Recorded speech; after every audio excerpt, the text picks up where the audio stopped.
वक्ता Deepchand Rathore. Deepchand Rathore India watch में आपका बहुत बहुत स्वागत है। धन्यवाद।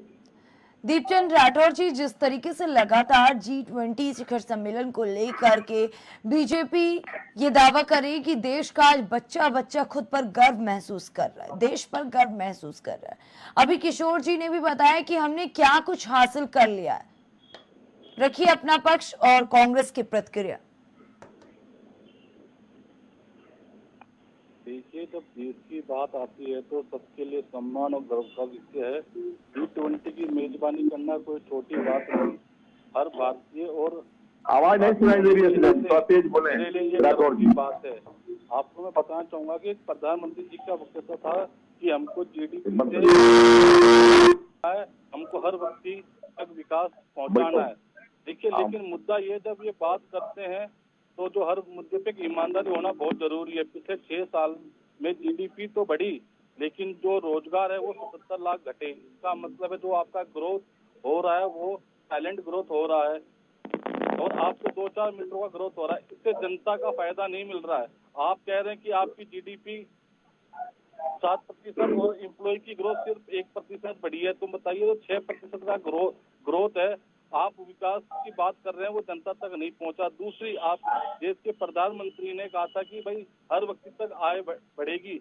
आज हर व्यक्ति की 27 रुपए प्रति व्यक्ति की आय घट गई। मेरे पास आंकड़े 2004 से लेकर 2014 तक प्रति व्यक्ति की आय में 150% की वृद्धि हुई थी और 2014 से लेकर 2023 तक सिर्फ और सिर्फ 66% वृद्धि हुई है।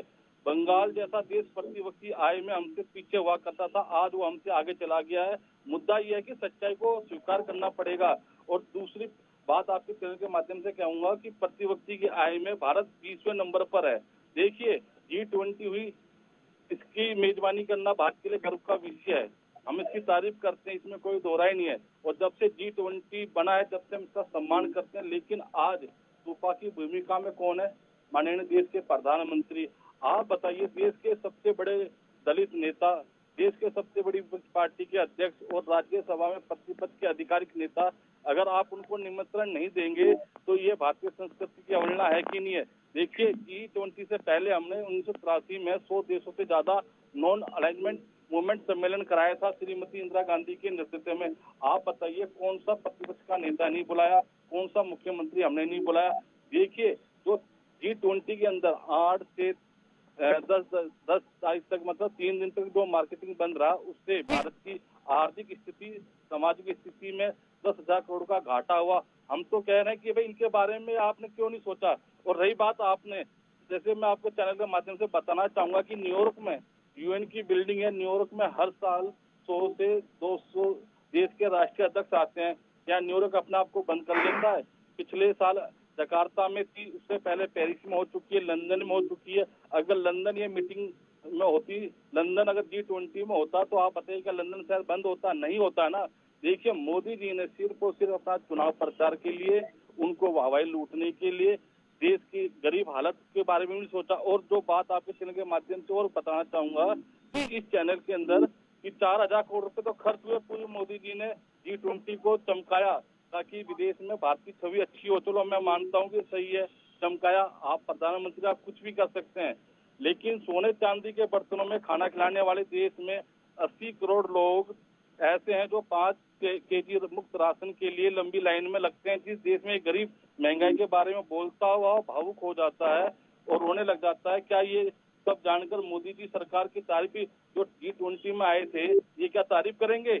आपने, जो बीजेपी के प्रवक्ता ने तो बड़े बड़े किस्से बता दिए कि भाई मोदी जी है। अरे मोदी जी है इसलिए है क्योंकि मोदी जी देश के प्रधानमंत्री है। बड़ा देश बड़ा होता है, ना कि प्रधानमंत्री बड़ा होता है। आज वो भारत के प्रधानमंत्री हैं, जब इसलिए उनका नाम चल रहा है। इससे पहले भी प्रधानमंत्री हुआ करते थे। ये इस तरह का उम्मीद नहीं खाना चाहिए। आज विपक्ष के अंदर आप तो बिल्कुल विपक्ष को चाहते ही नहीं है। अगर चाहते तो आपको बुलाना चाहिए था। मैं एक चैनल के माध्यम से ये बताऊंगा, G20 से पहले मोदी सरकार ने अपनी सारी नाकामियों को छुपाने के लिए लाखों गरीब जो झुग्गी झोपड़ी में रहते थे, इनके घरों के ऊपर पर्दे से ढकवा दिया, क्योंकि जो हमारे देश के प्रधानमंत्री को गरीब पसंद नहीं है। और हमारे भारतीय जनता पार्टी के प्रवक्ता कह रहे हैं कि मोदी जी ने देश का मतलब बहुत ऊंचा नाम कर दिया। अरे ऊंचा नाम जब होता है ना, आज आपके 9 साल के अंदर देश के प्रधानमंत्री ने कितनी प्रेस कॉन्फ्रेंस करी, जरा बताइए। भारतीय जनता पार्टी के जो प्रवक्ता बैठे हैं, नहीं बैठे हैं, क्योंकि देखिए आपके चैनल के माध्यम से फिर से बोलना चाहूंगा कि जब अमेरिका के जो राष्ट्रपति जो बाइडेन थे, उनके साथ पत्रकार आए थे और वो सवाल जवाब पूछना चाहते थे, लेकिन देश के प्रधानमंत्री ने उनको सवाल जवाब नहीं दिया। तो मैं ये पूछना चाहूंगा, वर्ल्ड प्रेस फ्रीडम इंडेक्स में भारत 161वें नंबर पर है और 180 देशों की लिस्ट में है, और ये दिन पे दिन नीचे गिरता जा रहा है। आप 9 साल के अंदर एक भारतीय मतलब देश के प्रधानमंत्री प्रेस कॉन्फ्रेंस बताइए मुझे। और आपने चीन की बात करी, तो आप वहां तो जाके गले मिलते हैं, आप कहिए ना कि अरुणाचल प्रदेश की चीन ने कब्जा नहीं कर रखा, बताइए कितनी जमीनों पर कब्जा कर रखा है। वो तो माननीय देश के प्रधानमंत्री ने नहीं बोला। G20 का मतलब होता है कि कूटनीति विदेश नीति में राजनीति नहीं होनी चाहिए, मैं तो कह रहा हूँ, लेकिन राजनीति कौन कर रहा है? देश के प्रधानमंत्री खुद राजनीति कर रहे हैं। आपने देखा होगा जब G20 चल रहा था तो वो संबोधन कर रहे थे पूरे अंतर्राष्ट्रीय मंच पे, तो उन्होंने भारत लिखा हुआ था। अब ये बताइए इंडिया और भारत में क्या फर्क है? कोई अपनी मम्मी को मदर भी कहता है, कोई अम्मी भी कहता है, कोई माँ भी कहता है, तो उसका मतलब ये कोई है कि माँ बदल जाएगी। लेकिन भारतीय जनता पार्टी के प्रवक्ता और देश के प्रधानमंत्री ये दिखाना चाहते हैं कि जो विपक्ष है वो विदेशी शब्द है और भारत है जो स्वदेशी शब्द है। लेकिन कुछ फर्क नहीं है, मैं इंडियन को भी मानता हूँ, मैं भारत को भी मानता हूँ। फर्क ये है, आपकी सोच का फर्क है। ठीक है किशोर जी।